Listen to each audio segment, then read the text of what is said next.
নভেম্বরের এক শীতের সকালে বসিরহাট সাব ডিভিশনের সীমান্তবর্তী গ্রাম হাকিমপুরে এক চাপা গুঞ্জন লক্ষ্য করা গেছে। শান্ত গ্রাম্য পরিবেশের মধ্যে হঠাৎ করেই অনেক অচেনা লোকজনের আনাগোনা শুরু হয়। রাস্তার ধারে ত্রিপল টাঙিয়ে বড় বড় লাগেজ ব্যাগ, লোটা কম্বল নিয়ে মহিলারা এদিক ওদিক বসে আছেন। কেউ ব্যাগের উপর মাথা রেখে ঘুমাচ্ছেন, কেউ বা শিশুকে মুড়ি মেখে খাওয়াচ্ছেন। সবার চোখে মুখে ফুটে উঠছে শূন্যতা, অনিশ্চয়তা ও ভীতি। আর বাংলাদেশের বাড়ি কোথায়? সাতক্ষীরা। কতদিন আগে এসছেন? কতদিন আগে এসছেন? 4 বছর আগে। চলে যাচ্ছেন কেন? চলে যাচ্ছেন? আপনার নাম? আমার নাম মফিজুল ইসলাম।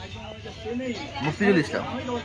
বসিরহাটের হাকিমপুর ভারত বাংলাদেশ চেকপোস্টে শতাধিক বাংলাদেশি নাগরিক ভারত ছেড়ে বাংলাদেশে ফেরার অপেক্ষায় রয়েছেন। সম্ভবত সিএএ এর কারণেই এদেশে অবৈধভাবে বসবাসকারী বাংলাদেশিরা দেশ ছাড়ছেন বলে মনে করা হচ্ছে।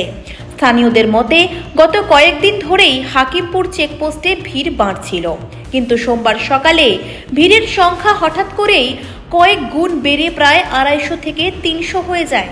এলাকাবাসীর দাবি, রাত থেকেই বহু নারী, পুরুষ, শিশু সংসারের যতটুকু জিনিসপত্র আছে তা নিয়ে সীমান্তের কাছের এই গ্রামে জড়ো হয়েছেন।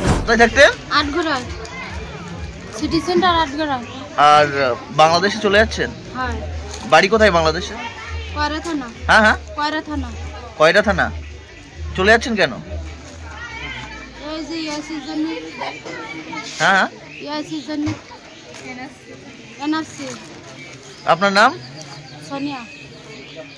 সোনিয়া কি বিবি? হ্যাঁ, সোনিয়া বিবি।